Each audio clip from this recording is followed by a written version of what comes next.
ஒருத்தர்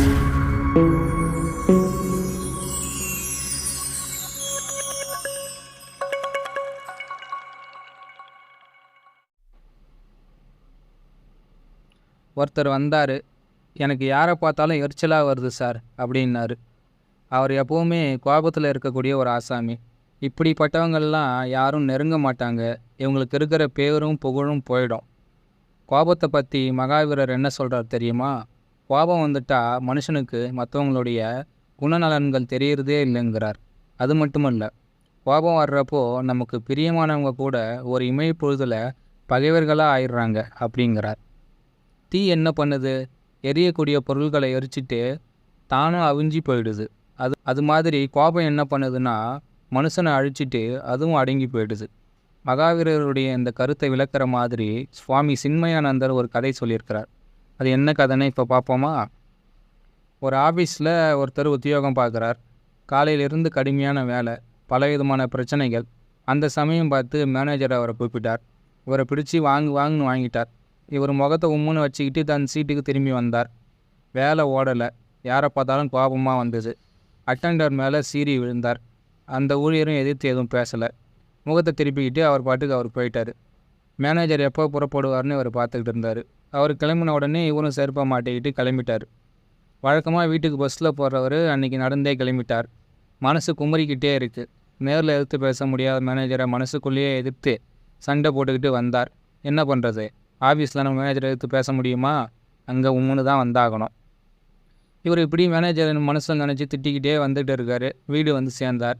வீட்டு வாசலில் அவரோட குழந்தைகள் விளையாடிக்கிட்டு இருந்தாங்க. தூரத்தில் அப்பா வர்றதை பார்த்ததும் அந்த குழந்தைங்க அப்பா வந்தாச்சுன்னு சொல்லிக்கிட்டே உள்ளே ஓடி போய் அம்மா கிட்ட சொன்னாங்க. அந்த அம்மா ஜன்னல் வழியாக இவரை பார்த்தாங்க. ரொம்ப கோபமாக வர்ற மாதிரி தெரிஞ்சுது. இந்த நேரம் பிள்ளைங்க வாசலில் சத்தம் போட்டு விளையாடிக்கிட்டு இருந்தால் அடித்தாலும் அடிச்சுடுவார் அப்படின்னு பயந்துக்கிட்டே பிள்ளைங்கள பக்கத்து வீட்டுக்கு அனுப்பி வச்சுட்டாங்க. அவரும் வந்தார். வாசலில் பிள்ளைங்க சத்தம் இல்லை, அமைதியாக இருந்தது. அவருடைய கோபத்துக்கு வடிகால் கிடைக்கல. சத்தம் போட்டால் தான் நீ திட்ட முடியும். வாசல் கேட் திறந்து வைக்கப்பட்டிருந்தது. அது மூடி இருந்தாலும் ஏன் திறந்து வைக்கலன்னு சத்தம் போடலாம். அதுக்கும் சான்ஸ் இல்லாமல் போயிடுச்சு. வீடு நல்லா சுத்தமாக கூட்டி பெருக்கி வாரி நல்லா நீட்டாக இருந்தது. அதனால் இவரால் என்ன இது அந்த சாமான் எடுத்த இடத்துல அப்படியே இருக்குன்னு சொல்லி சத்தம் போட முடியல. அவர் வழக்கமாக உட்கார நாற்காலிக்கு மேலே மின்விசிறியும் சரியான அளவுக்கு போடப்பட்டிருந்தது. இவருக்கு சண்டை போட வாய்ப்பே கிடைக்கல. இவர் கோபம் தேர்றதுக்கு ஒரு வடிகால் கிடைக்கல. அப்புறம் ஒரு 5 நிமிஷம் உக்காந்துருந்தார். அப்புறம் எந்திரிச்சு போய் உடைகளை மாற்றிக்கிட்டு குழாய் அடியில் தண்ணீர் எடுத்து வச்சுருந்தாங்க. பக்கத்தில் ஒரு சொம்பு இருந்தது. கால் கழுவுறதுலேயும் ஒரு குறை எதுவும் இல்லை. அங்கேயும் சண்டை போட முடியல. ஆக மொத்தம் அவருக்கு மனைவி கிட்ட கோபிக்கிறதுக்கு வழியே இல்லை. திரும்பி வந்தார். நாற்காலியில் உட்கார்ந்தார். எதிரில் ஒரு ஸ்டூல், அது மேலே காப்பி வைக்கப்பட்டிருந்தது. அதுவும் சரியான சூட்டில் இருந்தது. ரொம்ப ஆரவும் இல்லை, ஆவி பறக்கவும் இல்லை. இங்கேயும் அவரால் எரிஞ்சு விட முடியல. என்ன பண்ணுறதுன்னு யோசித்தார். காப்பி எடுத்து மெதுவாக சாப்பிட ஆரம்பித்தார். அந்த காஃபியில் சர்க்கரை இல்லை. அப்போனா கிடச்சிது சான்ஸ் அப்படின்னு அடியே எங்கே தொலைஞ்சி போனேன்னு கத்தினார். என்ன வேணும்னு சமையல் கட்டிலிருந்து அந்த அம்மா கொஞ்சம் கூட பதட்டப்படாமல் கேட்டாங்க. இது என்னடி இது காப்பி? நாள் பூரா போய் வேலை பார்த்து ஒழிச்சிட்டு வரவனுக்கு ஒரு காஃபி கூட உன்னால் ஒழுங்காக கொடுக்க முடியாதா அப்படின்னு கேட்டார். அந்த அம்மா வந்தாங்க. அந்த காஃபி கப்பில் இருந்த ஸ்பூனால் ஒரு கலக்கி விட்டு அவங்க மட்டும் ஸ்பூனை எடுத்துகிட்டு போயிட்டாங்க. அதுக்கப்புறம் இவர் காஃபி குடித்தார். இனிப்பு வந்து தேவையான அளவுக்கு கரெக்டாக இருந்தது.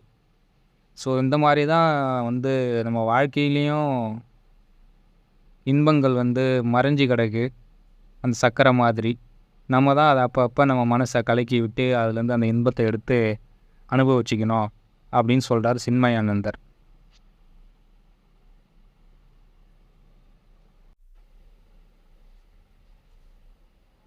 பொதுவாக வயசாகிட்டாலே நமக்கு மனசில் வந்து என்னன்னே தெரியாத நிறைய கவலைகள்லாம் வந்துடும். இன்றைக்கி நம்ம வந்து வயசானவங்களுக்கு மனசு எப்படி பாதிக்கப்படுதுன்றதை பற்றி தான் பேச போகிறோம். மனநோய்ங்கிறது ஒரு பொதுவான நோய் தான். இது எல்லாருக்கும் வர்றதுக்கு வாய்ப்பு இருக்குது. இருந்தாலும் இளமையின் தொடக்கத்துலேயும் முதுமையின் தொடக்கத்துலேயும் இது அதிகமாக ஏற்படுது. வயசான காலத்தில் இது ஏன் அதிகமாக வருது தெரியுமா? அந்த சமயத்தில் மூளையோட செயல்திறன் பாதிக்கப்படுது. அதனால் மற்றவங்களை விட இவங்களுக்கு அதிகமாக மனநோய் வர்றதுக்கு வாய்ப்பு இருக்குது. அது வரைக்கும் தனியாக சுதந்திரமாக இருந்தவங்க வயசானதுக்கு அப்புறம் அடுத்தவங்களை எதிர்பார்த்து இருக்க வேண்டிய சூழ்நிலை ஏற்படுது. சமூக ரீதியாக பார்த்தாலும் சரி, பொருளாதார ரீதியாக பார்த்தாலும் சரி, உடல் ரீதியாக பார்த்தாலும் சரி, இவங்க எல்லாம் மற்றவங்களை சார்ந்திருக்க வேண்டிய நிலை ஏற்படுது. சுறுசுறுப்பாக எல்லா வேலையும் செஞ்சுக்கிட்டு இருந்தவங்க சும்மாவே உட்காந்துருக்க வேண்டிய சூழ்நிலை. இதனால தான் மனசு கெட்டு போகுது. முதியவர்களுக்கு ஏற்படுற மனநிலை பாதிப்பை 3 வகையாக பிரிக்கிறாங்க. 1 மனக்குழப்பம், கன்ஃபியூஷன். 2வது அறிவுத்திறன் வீழ்ச்சி, டிமென்டியா. 3வது மனத்தளர்ச்சி நோய். இதுதான் நம்ம டிப்ரெஷன் சொல்கிறோம். இரத்த குழாய்களில் ஏற்படுற மாற்றங்களால் மூளைக்கு தேவையான சத்து குறைஞ்சி போகுது. அதனால் மூளை சரிவர வேலை செய்யாமல் ஒரு விதமான குழப்பத்தை ஏற்படுத்துது. இந்த நிலைமையில தான் நல்லா இருக்கிற ஒருத்தர் திடீர்னு தம்முடைய சுற்றுப்புறத்தையே மறந்துடுவார். நாம் எங்கே இருக்கோம், என்ன செய்கிறோம், நம்ம சுற்றி என்ன நடக்குது, யார் யார் இருக்காங்க அப்படின்ற ஒன்றுமே புரியாது. நேரம், காலம், இடம் தெரியாமல் அவரும் குழம்புவார், அடுத்தவங்களையும் குழப்புவார். இல்லாததை இருக்கிறதா நினைப்பார், பயந்த நிலையிலேயே காணப்படுவார். இந்த நிலை சில நொடிகள் முதல் சில மணி நேரம் வரை நீடிக்கலாம், அப்புறம் சரியாயிடும். இப்படி ஏற்படுறது என்ன காரணம் தெரியுமா? மூளைக்கு போகிற ரத்தம் திடீர்னு குறைஞ்சி போகிறது தான். தூக்க மாத்திரை, நரம்பு தளர்ச்சிக்கு கொடுக்குற மாத்திரை, இது மாதிரியான சில மருந்துகளாலும் மனக்குழப்பம் உண்டாகும். உடம்புல மற்ற பாகங்களில் நோய் கிருமிகள் பாதிப்பு இருந்தாலும் மனக்குழப்பம் வரும்னு சொல்கிறாங்க. அடிப்படை காரணம் என்னென்னு கண்டுபிடிச்சி அதுக்கு தகுந்த மாதிரி சிகிச்சை கொடுக்கணும். அறிவுத்திறன் வீச்சுன்னு சொல்கிறோம்ல, டிமென்டியா, அது எதனால் வருதுன்னு இன்னமும் சரியாக கண்டுபிடிக்க முடியல. அதனால் இதுக்கு தகுந்த சிகிச்சையும் கிடையாது. 40 வயசுக்கு பிறகு மூளை செயல்கள் வீழ்ச்சி அடைய ஆரம்பிக்குது. தொடர்ந்து வயசு ஆக ஆக அறிவுத்திறனுக்கு உறைவிடமான மூளை செல்கள் மேலும் வீழ்ச்சி அடையுது. அதனால் அறிவுத்திறனில் வீழ்ச்சி ஆரம்பமாயிடுது. நோயாளியின் மனப்போக்கை குடும்பத்தில் உள்ளவங்க எல்லோரும் நல்லா புரிஞ்சுக்கிட்டு அதுக்கு தகுந்த மாதிரி நடந்துக்கணும். அதுதான் நாம் அவருக்கு செய்யக்கூடிய பெரிய உதவி. அடுத்ததாக மனத்தளர்ச்சி நோய் இருக்கே, அதான் நம்ம டிப்ரெஷன். அது எப்படி தெரியுமா? இந்த நோயால் பாதிக்கப்பட்டவங்க எந்த காரணமும் இல்லாமல் மனம் தளர்ந்து போயிடுவாங்க, கவலைப்படுவாங்க. அவங்க பேர்லேயே அவங்களுக்கு நம்பிக்கை இருக்காது. அது மட்டும் இல்லை, ஏதோ ஒரு பெரிய தப்பு பண்ணிட்டதாக அவங்கள நினச்சிக்கிட்டு கஷ்டப்படுவாங்க. தங்களை தாழ்வாக நினச்சிக்குவாங்க.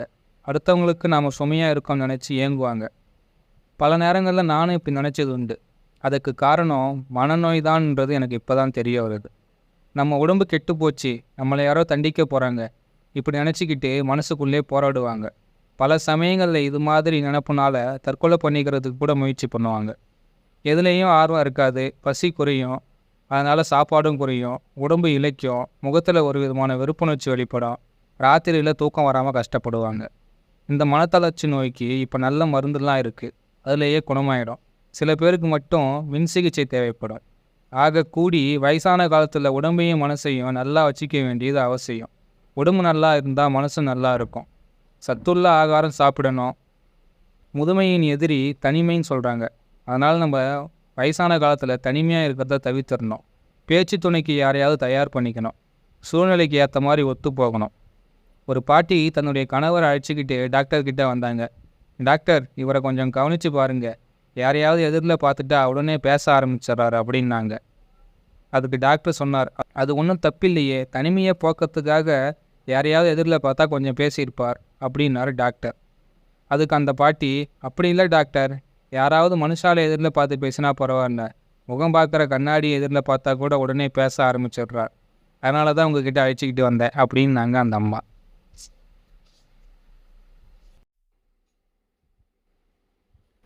ஒரு பெரிய மனோதத்துவ நிபுணர் 3000 பேரை அவர் சந்தித்தார். அவங்கக்கிட்ட எல்லாம் ஒரே கேள்வியை தான் கேட்டார், நீங்கள் எதுக்காக வாழறீங்க அப்படின்னு. இதுதான் அவர் கேட்ட கேள்வி. அதில் 92% பேர் ஒரே மாதிரியான பதிலை தான் சொல்லியிருக்காங்க. நாளைக்கு நல்லபடியாக வாழணுங்கிற நம்பிக்கையோடு இன்றைக்கி காலம் தள்ளிக்கிட்டு இருக்கோம் அப்படின்னு தான் அவங்க எல்லோரும் சொல்லியிருக்காங்க. இந்த உலகத்தில் சந்தோஷமாக வாழறவங்களை விட சந்தோஷமாக வாழ போகிறோங்கிற நம்பிக்கையோடு வாழ்ந்துக்கிட்டு இருக்கிறவங்க தான் அதிகம். எதிர்காலத்தில் நிம்மதியாக இருக்கணுங்கிறதுக்காக இன்றைக்கி அவஸ்தைப்படுறவங்க தான் அதிகம். ஆனால் கொஞ்சம் நிதானமாக யோசித்து பாருங்கள், எதிர்காலங்கிறது உண்மையிலேயே கிடையாது. இது ஏதோ சித்தப்புறமையில் சொல்கிறதா நீங்கள் நினச்சிடக்கூடாது. எதிர்காலங்கிறது ஒரு கற்பனை. அதில் நீங்கள் வாழற போது அது உங்களுக்கு நிகழ்காலம் ஆகிடுது. இப்போ உதாரணத்துக்கு அடுத்த வருஷம் இதே மாதம் இதே தேதி, அந்த நாள் இப்போ நமக்கு எதிர்காலம். அதை கற்பனையில் தான் பார்க்க முடியும். அடுத்த வருஷம் அந்த நாள் வந்துட்டுதுன்னு வச்சுக்கோங்க, அன்றைக்கி நாம் வாழ போகிறோம், நாம் வாழற அந்த நாள் நமக்கு நிகழ்காலம். சரி, இப்படியே சொல்லிக்கிட்டு போனால் எனக்கு திடீர்னு இன்றைக்கி என்னமோ ஆயிட்டுதுன்னு யோசிக்க ஆரம்பிச்சுடுவீங்க. அதனால் இந்த கதையை கேளுங்க. ஒரு பெரிய செல்வந்தர் முகத்தை ரொம்பவும் கம்பீரமாக வச்சுக்கிட்டு வீட்டுக்குள்ளே நுழைஞ்சார். அதே நேரத்தில் ரொம்பவும் தீவிரமான சிந்தனையில் இருந்தார். அவர் சம்சாரம் பார்த்தாங்க. என்னங்க என்னமோ ரொம்ப தீவிரமாக யோசிக்கிற மாதிரி தெரியுது அப்படின்னு. இன்றைக்கி இவ்வளோ தாமதமாக வேறு வரீங்க, என்ன காரணம் அப்படின்னு கேட்டாங்க. அதுவா, நம்மளுடைய 7 தலைமுறைகளுக்கும் தேவையான ஏற்பாடுகள் எல்லாம் பண்ணிக்கிட்டு இருந்தேன். அதுதான் நேரத்தோட வீட்டுக்கு வர முடியல. என்னோடய சிந்தனைக்கும் அதுதான் காரணம் அப்படின்னாரு அவர். அவரோட மனைவியோ அறிவாளி. அதனால் வரப்போகிற 7 தலைமுறைகளை பற்றி இவர் இப்போவே கவலைப்படுறது அறியாமைன்னு அந்த அம்மாவுக்கு தோணுச்சு. கொஞ்ச நேரம் பேசாமல் இருந்தாங்க. அதுக்கப்புறம் மெதுவாக அவங்க கணவர்கிட்ட போனாங்க. இதோ பாருங்க, நம்ம வீட்டுக்கு வெளியே குடிசையில் ஒரு சன்னியாசி இருக்கார். நீங்கள் போய் அவர்கிட்ட அந்த சாப்பாடை கொடுத்துட்டு வாங்கன்னு சொன்னாங்க. அவரோ வேண்டா வெறுப்போட கிளம்பி சரி குடுன்னு போயிட்டு வரேன்னு சொல்லிட்டு சாப்பாடை வாங்கிட்டு புறப்பட்டார். அந்த சன்னியாசிக்கிட்ட போனார். சன்னியாசி நிமிர்ந்து பார்த்தார். செல்வந்தர் கையில் சாப்பாடு. நான் ஏற்கனவே என்னுடைய சாப்பாடை சாப்பிட்டு முடிச்சிட்டேன் அப்படின்னு சொன்னார் சன்னியாசி. அப்படின்னா இதை சாயந்தர சாப்பாட்டுக்கு வச்சுக்கிங்களேன்னு சொன்னார் செல்வந்தர். சன்னியாசி மறுபடியும் நிமிர்ந்து பார்த்தார். புன்முறுவலோடு சொன்னார், சாயந்தர சாப்பாட்டை பற்றி நான் இப்போவே எதற்காக கவலைப்படணும்னார். சன்னியாசியோட இந்த செயல் பணக்காரருடைய சிந்தனையில் ஒரு புதிய திருப்பத்தை உண்டு பண்ணுச்சு. யோசித்து பார்த்தார். சாயங்கால சாப்பாட்டை பற்றி கூட கவலைப்படாத அந்த சன்னியாசி தான் எவ்வளோ விசித்திரமானவர். நானும் 7 தலைமுறைக்காக இப்போ ஏற்பாடு பண்ணிக்கிட்டு இருக்கேன். இவரோ அடுத்த வேலையை பற்றி கூட கொஞ்சம் அலட்டிக்கலாமல் இருக்காரு அப்படின்னு செல்வந்தர் முகத்தில் சிரிப்பு வந்தது. இந்த கதையிலிருந்து நம்ம புரிஞ்சிக்க வேண்டியது என்னென்னா, நிகழ்காலம்தான் நம்மக்கிட்ட இருக்கிறது. அதில் நல்லபடியாக வாழறதுக்கு நாம் கற்றுக்கணும். அதுக்காக எதிர்காலத்தை பற்றின பொறுப்பு நமக்கு தேவையில்லைன்னு முடிவு பண்ணிடக்கூடாது. அது வேறு, இது வேறு. இந்த தத்துவத்தை அறகுறையாக புரிஞ்சுக்கிட்ட ஒருத்தர் என்ன பண்ணினார் தெரியுமா? தத்துவத்தை சொன்னவர்கிட்ட 100 ரூபாய் கடன் வாங்கினார். இவர் கடன் கொடுத்துட்டு எப்போ திருப்பி தருவீங்கன்னு கேட்டார். எதிர்காலத்தில் திருப்பி தருவேன்னு சொன்னார். அதை பற்றி இப்போ எதுக்கு நினைக்கணும், மறந்துடுங்கன்னு சொல்லிவிட்டு புறப்பட்டார்.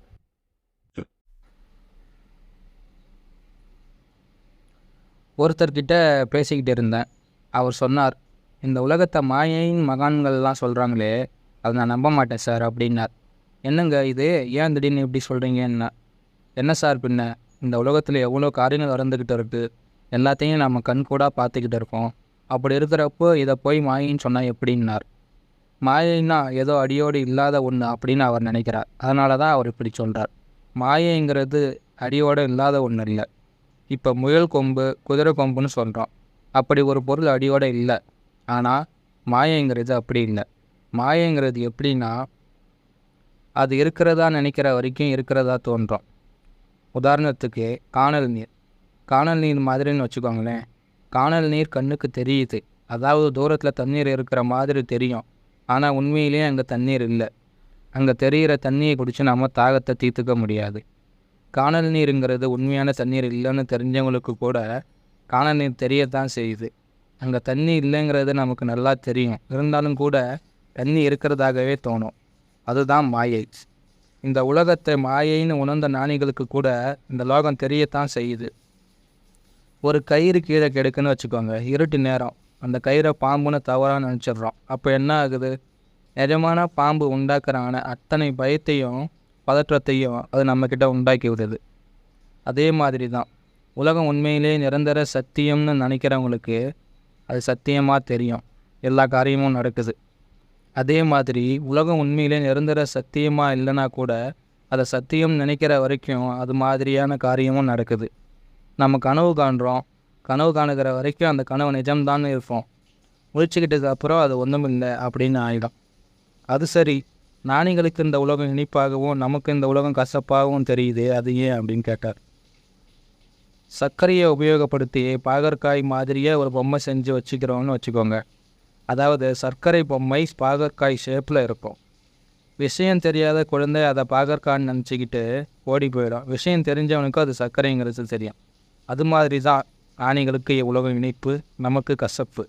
அதாவது நம்ம அதை பாகற்காயாக நினைக்கிறோம், ஞானிகள் அதை சர்க்கரையாக நினைக்கிறாங்க.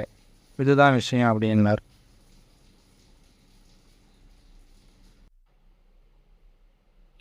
என் கூட படித்த ஒருத்தன் ஒரு நாள் ரொம்ப கவலையோடு வந்தான்.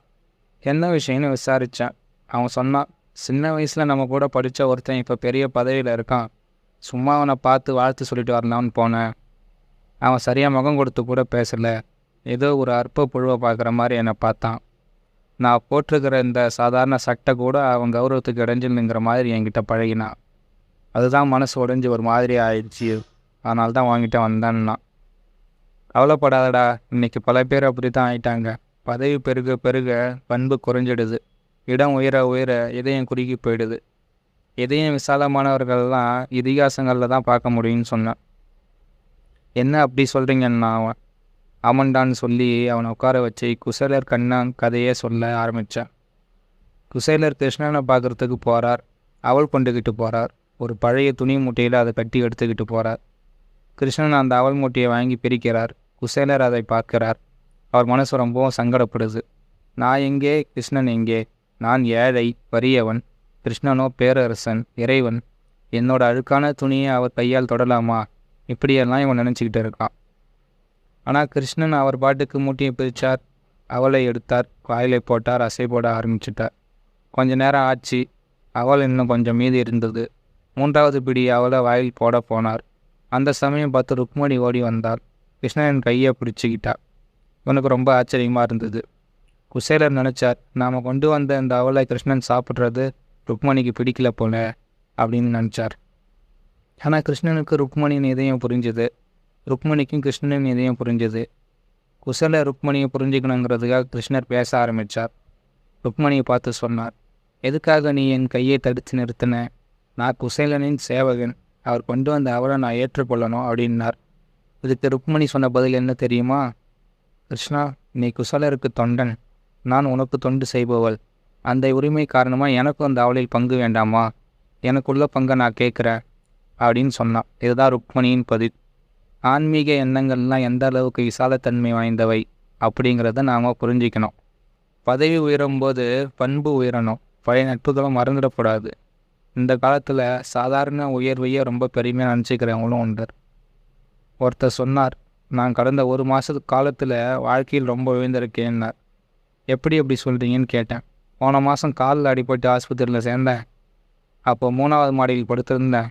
இப்போ 7வது மாடிக்கு மாற்றிருக்காங்க அப்படின்னார். ஒரு ஊரில் ஒரு வைர வியாபாரி இருந்தார். அவருக்கு ஒரு மனைவி. அவங்க 2 பேர் மட்டும்தான். குழந்தை குட்டி கிடையாது. அவங்க 2 பேருக்குமே ரொம்ப தாராள மனசு. இருக்கிற செல்வத்தை எல்லாம் வாரி வாரி வழங்கினாங்க. அப்படி இருந்தும் அவங்களுக்கு முழுமையான மன நிறைவு, மன அமைதி கிடைக்கல. அவர் ஒரு நாள் தன் மனைவி கிட்ட சொன்னார், இதை பாரு, நான் ஒரு பரதேசியாகி இந்த ஊரை விட்டு போக போகிறேன். அதுக்கு முன்னாடி இருக்கிற சொத்தை எல்லாம் தான தர்மம் பண்ண போகிறேன். அதனால் உனக்கு என்னென்ன தேவையோ அதையெல்லாம் முதல்ல நீ எடுத்துக்கோ அப்படின்னு சொன்னார். அந்த அம்மா பார்த்தாங்க. நீங்கள் போனதுக்கப்புறம் எனக்கு மட்டும் என்ன இருக்குது? இல்லையா குட்டியா? நானும் உங்கள் கூட வந்துடுறேன்னாங்க.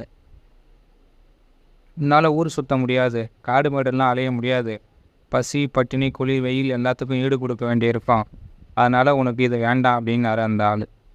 ஆனால் அந்த அம்மா பிடிவாதமாக நான் வந்தே தீர்வுன்னு உறுதியாக சொல்லிட்டாங்க. வேறு வழி இல்லாமல் அவங்களையும் அழைச்சிக்கிட்டு அவர் புறப்பட்டார். அதுக்கு முன்னாடி இருக்கிறதெல்லாம் வாரி வாரி வழங்கினாங்க. கடைசியாக கழுத்தில் கிடக்கிற நகையும் கழட்டினாங்க அந்த அம்மா. என்ன இது அதையும் கழட்டுற? நம்ம கல்யாணத்துக்கு அடையாளமே அதுதானேன்னார் இவர். எப்போ நம்ம துறவு வாழ்க்கையை தொடங்கிட்டோமோ அப்போவே கணவன் மனைவிங்கிற பந்தம் எல்லாம் போயிடுச்சு. இனிமேல் நீங்கள் வேற, நான் வேற. இருந்தாலும் நம்ம இப்போ ஒன்றா சேர்ந்து போகிறது எதுக்குன்னா ஒருத்தருக்கு ஒருத்தர் உதவியாக இருக்கலான்றதுக்காகத்தான் அப்படின்னாங்க அந்த அம்மா.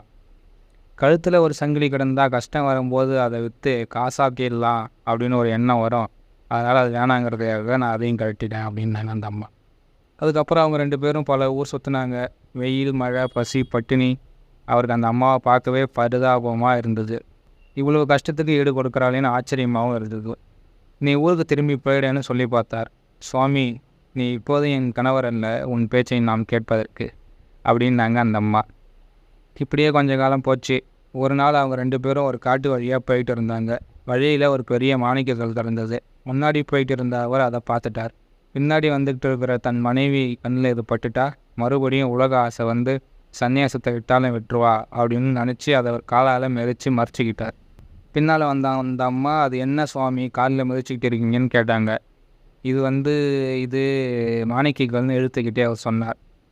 எங்கே இதை பார்த்ததும் உனக்கு உலக ஆசை வந்து மனம் மாறி போயிடுவியோன்னு பயந்து தான் இதை மறைச்சேன்னார் அவர்.